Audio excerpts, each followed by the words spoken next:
الحمد لله وكفى والصلاة والسلام على خاتم الرسل وسيد الأنبياء وعلى آله وأصحابه الأتقياء. أما بعد فأعوذ بالله من الشيطان الرجيم. بسم الله الرحمن الرحيم. يسألونك عن الشهر الحرام قتال فيه قل قتال فيه كبير وصد عن سبيل الله وكفر به والمسجد الحرام وإخراج أهله منه أكبر عند الله والفتنة أكبر من القتل ولا يزالون يقاتلونكم حتى يردوكم عن دينكم إن استطاعوا ومن يرتد منكم عن دينه فيمت وهو كافر فأولئك حبطت أعمالهم في الدنيا والآخرة وأولئك أصحاب النار هم فيها خالدون. إن الذين آمنوا والذين هاجروا وجاهدوا في سبيل الله أولئك يرجون رحمة الله والله غفور رحيم.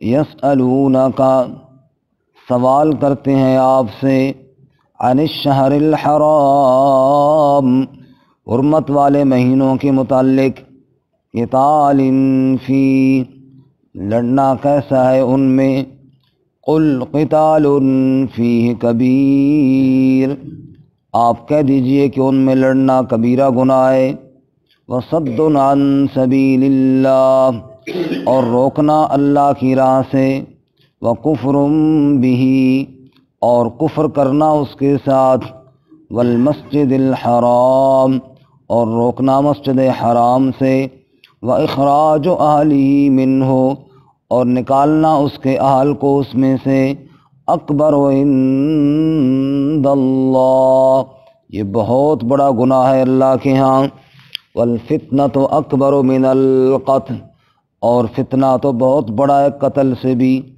ولا يزالون يقاتلونكم اور وہ ہمیشہ تم سے لڑتے رہیں گے حتی یردوکم یہاں تک کہ پھیر دیں تمہیں عن دینکم تمہارے دین سے ان استطاعوا اگر ان کا بس چلے تو ومن یرتد منکم عن دینہ اور جو کوئی پھر جائے تم میں سے اپنے دین سے فیمت وہو کافر پس وہ مر جائے اس حال میں کہ کافر ہو فَأُولَئِكَ حَبِطَتْ أَعْمَالُهُمْ فِي الدُّنْيَا وَالْآخِرَةِ بس یہی وہ لوگ ہیں کہ ضائع ہو جائیں گے اعمال ان کے دنیا اور آخرت میں وَأُولَئِكَ أَصْحَابُ النَّارِ اور یہی لوگ آگ والے ہیں ہم فیہا خالدون وہ اس میں ہمیشہ رہنے والے ہیں.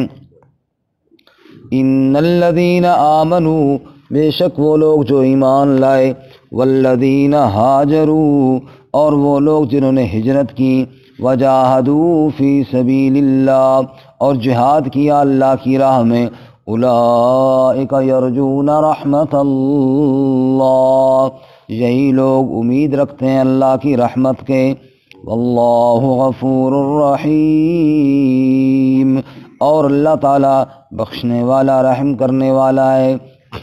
سبحان ربک رب العزت عما یصفون وسلام علی المرسلین والحمد للہ رب العالمین. اللہم صل علی محمد وعلی آل محمد کما صلیت علی ابراہیم وعلى آل إبراهيم إنك حميد مجيد. اللهم بارك على محمد وعلى آل محمد كما باركت على إبراهيم وعلى آل إبراهيم إنك حميد مجيد.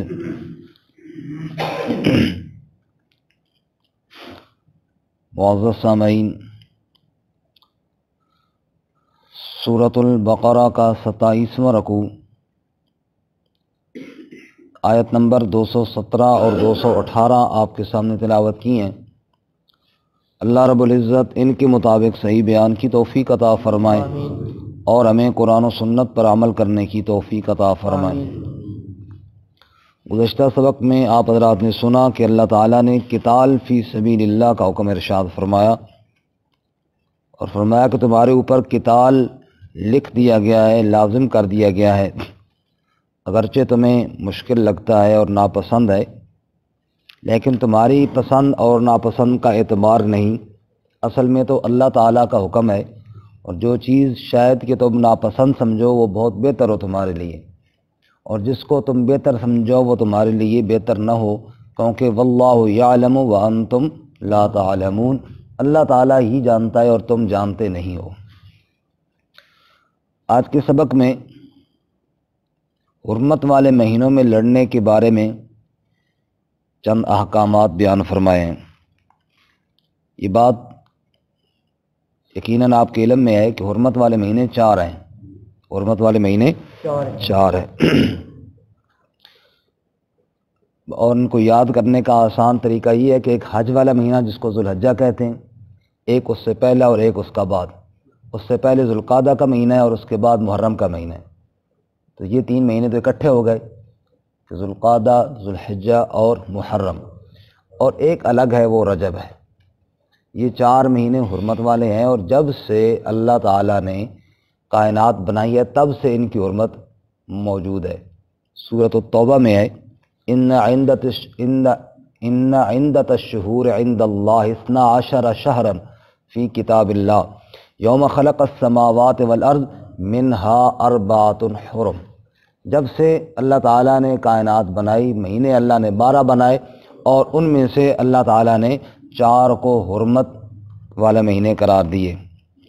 مفسرین اس کی حکمت یہ بیان کرتے ہیں کہ حج کے لیے قافلے چلتے تھے تو لوگوں سے لڑائی جھگڑے کا خطرہ ہوتا تھا، راستے میں لوٹ کھسوٹ بھی ہوتی تھی. تو ان مہینوں کا احترام چونکہ ہر مذہب میں تھا، اس لیے اللہ تعالیٰ کی حکمت یہ تھی کہ ایک حج والا مہینہ، ایک اس سے پہلے اور ایک اس کا بعد، تاکہ حج کے قافلے بالکل سہولت کے ساتھ پرامن طریقے سے آئیں، حج ادا کریں اور پھر واپس چلے جائیں. اور ایک اس کے علاوہ رجب، اگر کوئی عمرے کے لیے قافلہ چلنا چاہے تاکہ اس کے لیے بھی حالات پرامن رہیں. بہرکیف حرمت والے مہینے میں لڑنا اور لڑائی کرنا یہ ممنوع قرار دیا گیا تھا پہلے سے بھی، اور اسلام نے بھی اس کی حرمت کو اسی طرح برقرار رکھا.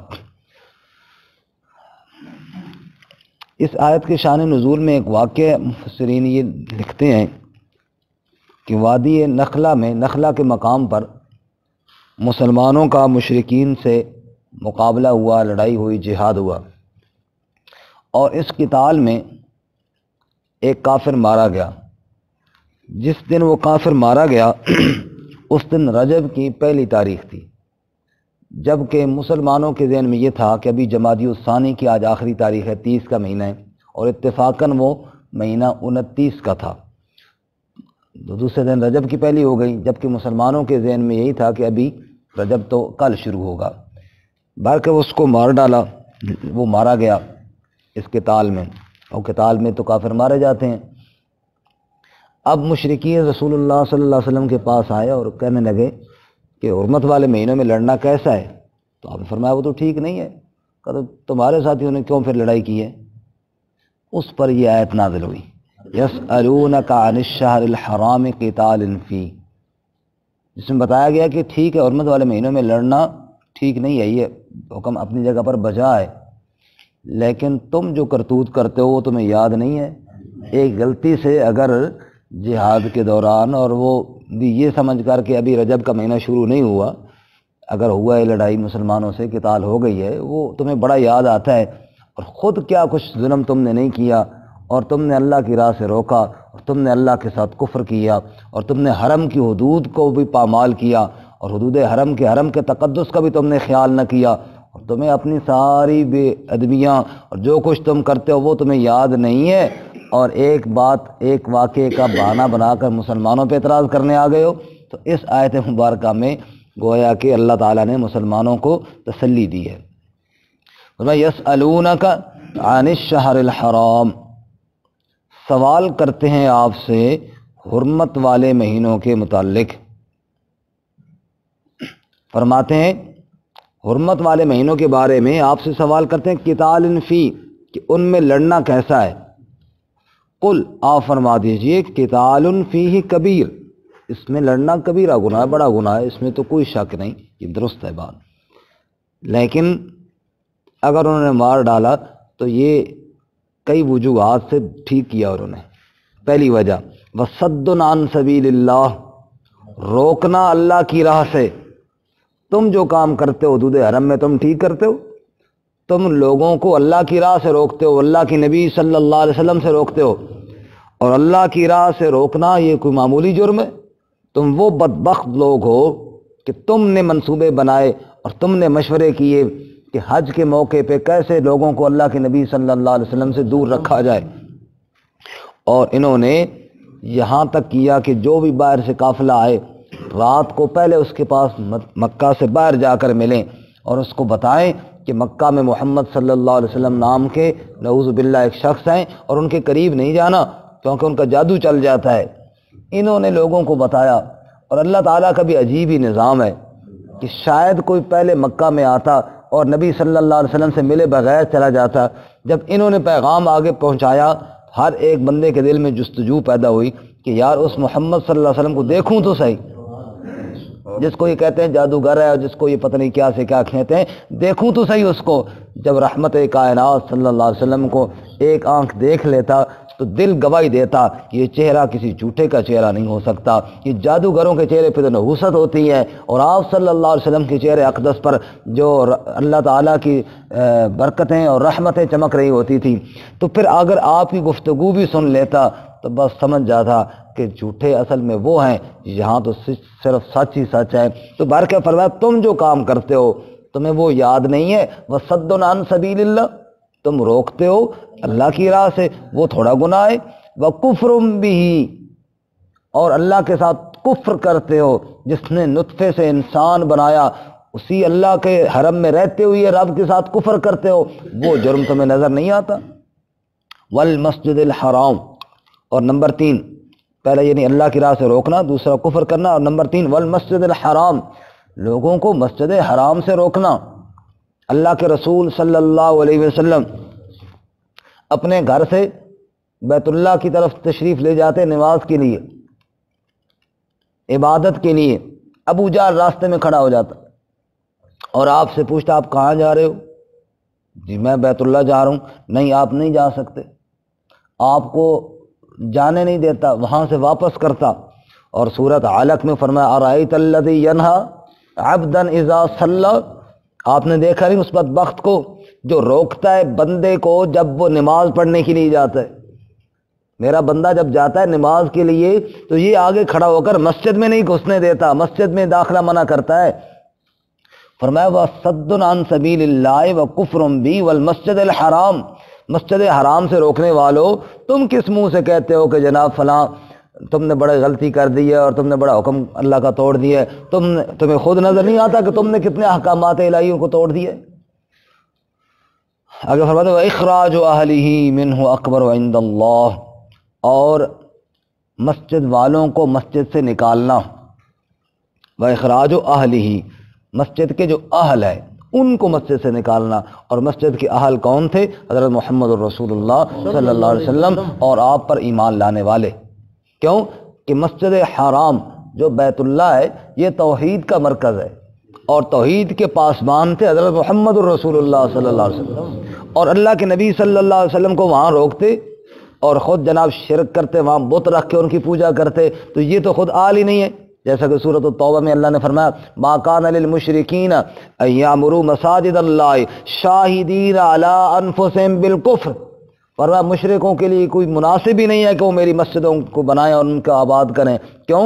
یہ تو اپنے کفر پر خود گواہ ہے، وہ کفر کرتے ہیں، وہ شرک کرتے ہیں، ان کا کیا کام میری مسجدوں کے ساتھ؟ انما یعمر مساجد اللہ من آمن باللہ والیوم الآخر. مسجدوں کو آباد وہ کریں جو اللہ پر اور آخرت پر ایمان رکھتے ہوں. جس کے دل میں ایمان ہی کوئی نہیں ہے وہ مسجدوں کے کیوں آباد کرے؟ اور سورۃ انفال میں فرمایا کہ یہ وما کانوا اولیاء ان اولیاء الا المتقون. فرمایا یہ کہتے ہیں ہم مسجد کے والی ہیں، متولی ہیں مسجد حرام کے، اور میرے نبی صلی اللہ علیہ وسلم اور ان کے صحابہ کو مسجد حرام میں داخل ہونے سے روکتے ہیں. اللہ فرماتے ہیں ما کانوا اولیاء، میں اللہ کہتا ہوں یہ نہیں متولی مسجد کے. کیوں؟ ان اولیاءہ الا المتقون، مسجد کے متولی تقوی والے ہوتے ہیں. یہ تو شرک کرنے والے ہیں. شرک کرنے والا مسجد کا متولی کیسے ہو گیا؟ شرک کرنے والا جناب مسجد کا تھانے دار کیسے بن گیا اور مسجد کا ذمہ دار کیسے بن گیا؟ تو اللہ تعالیٰ بتا رہے ہیں کہ یہ دیکھو ان بدبختوں کو، وَإِخْرَاجُ أَهْلِهِ، مسجد کا اہل تو ہوتا ہی وہ ہے جو اللہ کی خالص عبادت کرنے والا ہو. اور سورۃ الجن میں فرمایا وَأَنَّ الْمَسَاجِدَ لِلَّهِ، مسجدیں کس کی ہیں؟ مسجدیں اللہ کی ہیں. فَلَا تَدْعُوا مَعَ اللَّهِ احدا، لہذا اللہ کے علاوہ مسجد میں کسی غیر کی پکار نہیں کرنی چاہیے. مسجد میں پکار اللہ ہی کی ہونی چاہیے. اور یہ تو جا کر جناب غیر اللہ کی پکار کرتے ہیں، اور میرے نبی اللہ کی پکار کرنے کے لیے جاتے ہیں، میرے نبی کے صحابہ اللہ کی پکار کرنے کے لیے جاتے ہیں، اور یہ ان کو جانے نہیں دیتے. وَإِخْرَاجُ أَهْلِهِ، وہ مسجد کے آل ہیں میرے نبی، ان کو نکالتے ہیں مسجد سے. فرمایا کہ یہ کہتے ہیں کہ حرمت والے مہینے میں لڑنا کیسا ہے؟ بتاؤ ان کو وہ کبیرہ گناہ ہے، لیکن یہ جو تم کام کرتے ہو نا یہ اکبر و عند اللہ، یہ بہت بڑا گناہ ہے اللہ کا. ایک ہوتا ہے کبیر اور ایک ہوتا ہے اکبر. کبیر کا معنی بڑا اور اکبر کا معنی بہت بڑا. اکبر کا معنی کیا ہے جی؟ بہت بڑا. اللہ اکبر ہم کہتے ہیں نا، اللہ بڑا نہیں، اللہ سب سے بڑا، بہت بڑا. فرمایا وہ کبیرہ گناہ ہوا ہے، اور یہ جو تم نے کیے ہیں اور اتنے اللہ نے گنوا کر بتائے ہیں یہ تو اکبر ہے، ان کی طرف تمہیں کوئی دھیان نہیں ہے. اللہ حکیم محمد مولانا اشرف علی تھانوی رحمۃ اللہ علیہ بڑے مثالیں عجیب و غریب بعض دفعہ دیکھ بات سمجھاتے ہیں. وہ ایک مثال دیتے ہیں، کہتے ہیں کتے کو کبھی دیکھو جب وہ پیشاب کرتا ہے نا تو ٹانگ اٹھا لیتے ہیں کہ چھینٹے نہ پڑیں، بڑا جناب پاک صاف ہو گیا.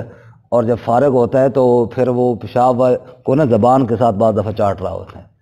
ادھر ٹانگ کی بھی حفاظت ہے اور ادھر زبان کی بھی حفاظت کوئی نہیں ہے. اجمل صاحب لیکن جاگنے نہیں پہ کافی دیر نہ میں سو دیکھ رہا ہوں، یہ ہیٹر کی گرمی جیڑی چڑھ گئی میرے خیال کافی دیر نے میں بچا کے آخا بھی سائڈ مارا پر نہیں. تو زبان کے ساتھ تو بتاتے یہ ہیں کہ دیکھو مثال دے کر یہ سمجھانا مقصد ہے کہ ایک طرف سے اتنا خیال اور دوسری طرف سے کوئی پرواہ نہیں. فرمایا ادھر یہ کہتے ہیں کہ او ہو جی رجب کی حرمت گئی اور ادھر حرم کی حرمت کا دھیان کوئی نہیں. ادھر مسجد حرام کے اندر بیت اللہ کے اندر شرک کر رہے ہیں، اس کی پرواہ کوئی نہیں. میرے نبی کو میری مسجد سے روک رہے ہیں نماز سے، اس کی کوئی پرواہ نہیں.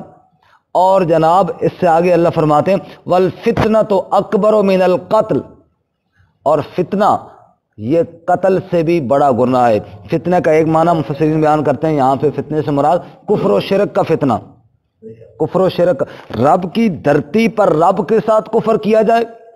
ایک منٹ کے لیے یوں سمجھیے نا، اللہ نہ کرے اللہ نہ کرے، ہمارا جو گھر ہے چاہے وہ ہم میں سے کوئی بندہ غریب ہے، چاہے وہ کمزور ہے، چاہے وہ جیسا بھی ہے، گھر کے اندر اس کی چار دیواری کے اندر جب کوئی بندہ جا کر کسی کی چار دیواری کے اندر اس کے ساتھ گڑبڑ کرتا ہے اور لڑائی کرتا ہے یا کوئی ایسی غلط کام کرتا ہے، چاہے جتنا بھی کمزور کیوں نہ ہو، وہ سینہ تان کے کھڑا ہو جاتا ہے بھائی یہ میرا گھر ہے، اس کے اندر میں تجھے بدماشی نہیں کرنے دوں گا. ایسے ہے یا نہیں ہے؟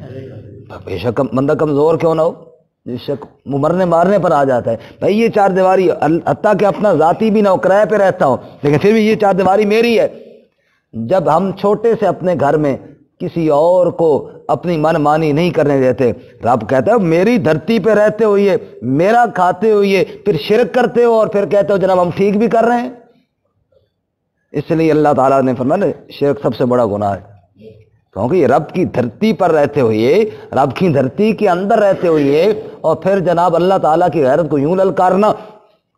ایک صحابی سے آپ نے فرمایا نا، وہ ہم سورۃ النور میں پڑھ چکے ہیں کہ ایک آدمی اگر اپنی گھر والی کے ساتھ کسی غیر کو دیکھے تو لعان کرے، تفصیل تو ہم پڑھ چکے ہیں، وہ مسئلہ اپنی جگہ پہ۔ یہاں پہ صرف میں جو ایک بات ہے وہ یہ بتانا چاہتا ہوں کہ فرمایا کہ اگر کوئی آدمی اپنے گھر میں برائی دیکھے تو 4 گواہ پیش کرے، کہ یا رسول اللہ میں اپنے گھر میں غیر محرم کو دیکھوں پھر میں گواہوں کے پیچھے چلا جاؤں، یہ میری غیرت کام برداشت کرتی ہے؟ آپ نے فرمایا بڑا غیرت مند ہے، بڑی غیرت ہے، اور سن میں محمد صلی اللہ علیہ وسلم تجھ سے بھی زیادہ غیرت مند ہوں، اور واللہ اغیر منی، اور اللہ تعالیٰ مجھ سے بھی زیادہ غیرت مند ہے۔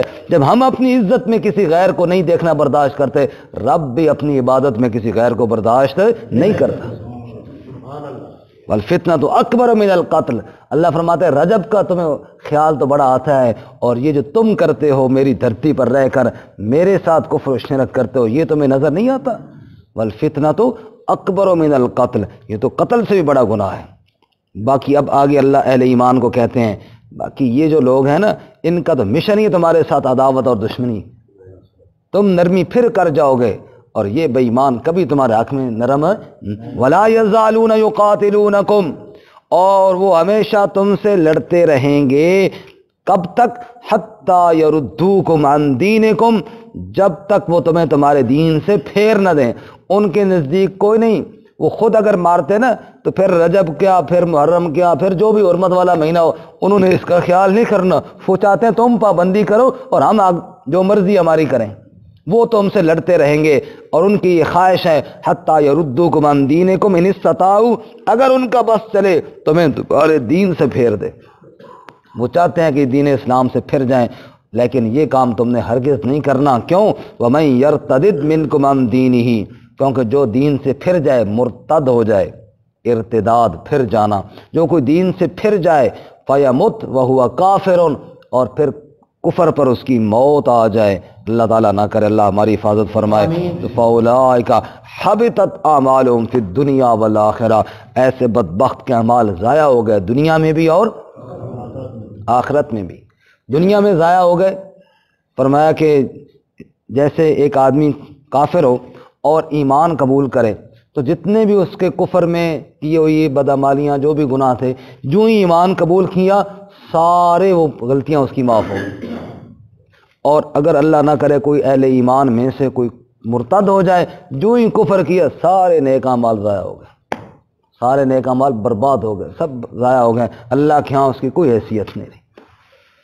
اور حدیث پاک میں ہے من بدل دینا فاقتلوہ، جو دین کو بدلے مرتد ہو جائے اس کو قتل کرو، تو یہ بھی سزا ہے مرتد کی، دنیا میں بھی ذلیل ہوا، آخرت میں تو ہوا ہی ہوا۔ اولئک اصحاب النار، اور یہی لوگ دوزخ والے ہیں، آگ والے ہیں، ہم فیہا خالدون، اور اس میں ہمیشہ رہنے والے ہیں، کیونکہ کفر پہ جو موت آ گئی اور کفر پہ موت آئی تو ہمیشہ ہمیشہ پھر کیا ہے؟ دوزخ میں رہنے والے۔ اللہ ایمان والی موت نصیب فرمائے۔ اور اس کے برعکس ان الذین آمنوا والذین ہاجروا وجاہدوا فی سبیل اللہ، بے شک جو لوگ ایمان لائے اور جنہوں نے ہجرت کی اور جنہوں نے جہاد کیا اللہ کی راہ میں، اولئک یرجون رحمت اللہ، یہی لوگ تو اللہ کی رحمت کے امیدوار ہیں۔ وہ امیدوار تو سارے ہی کہتے ہیں یا اللہ ہم تیری رحمت کے امیدوار ہیں، لیکن اصل حقدار یہ لوگ ہیں جنہوں نے ایمان قبول کیا اور پھر اللہ کے لیے گھر بار چھوڑا، پھر اللہ کی راہ میں جان مال لٹا دیا، یہ اصل حقدار ہے نا اللہ کی رحمت کے۔ واللہ غفور الرحیم، اگر کوئی غلطی ان سے ہو بھی گئی تو مت چیخو کہ جناب صحابہ کرام نے یہ کیا کر دیا جی، اللہ غفور الرحیم بھی، اللہ کو پتہ ہے کہ جناب کون بغاوت کے ارادے سے جرم کرتا ہے اور کس سے غلطی ہو گئی، کون پھسل گیا، اللہ پھسلنے والے کو بھی جانتا ہے، باغیوں کو بھی اللہ تعالیٰ جانتا ہے۔ واللہ غفور الرحیم، اللہ بخشنے والا رحم کرنے والا ہے۔ اللہ تعالیٰ ہمیں بھی عمل کی توفیق عطا فرمائے۔ ترجمہ دوبارہ سنیں۔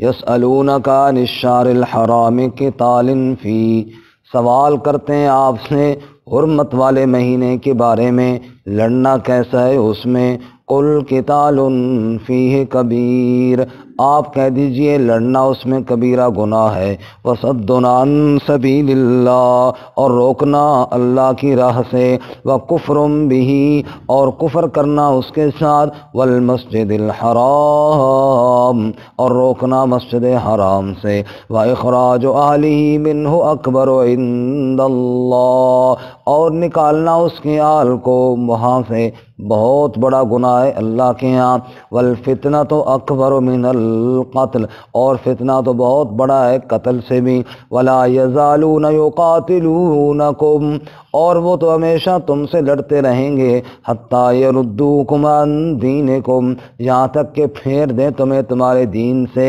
ان استطاعوا اگر ان کا بس چلے، ومن یرتدد منکم عن دینہ اور جو کوئی پھر جائے تم میں سے اپنے دین سے، فیمت وہو کافر پس مر جائے اس حال میں کہ وہ کافر ہو، فاولئک حبطت اعمالہم فی الدنیا والآخرہ پس یہی وہ لوگ ہیں کہ ضائع ہو گئے ان کے اعمال دنیا میں بھی اور آخرت میں بھی، وَأُولَئِكَ أَصْحَابُ النَّارِ اور یہی لوگ ہیں آگ والے، ہم فیہا خالدون وہ اس میں ہمیشہ رہنے والے ہیں۔ ان الذین آمنوا بے شک وہ لوگ جو ایمان لائے، والذین ہاجروا اور وہ لوگ جنہوں نے ہجرت کی، وجاہدوا فی سبیل اللہ اور جہاد کیا اللہ کی راہ میں، اولئک یرجون رحمت اللہ یہی لوگ ہیں جو امید رکھتے ہیں اللہ کی رحمت کی، واللہ غفور الرحیم اور اللہ تعالیٰ بخشنے والا رحم کرنے والا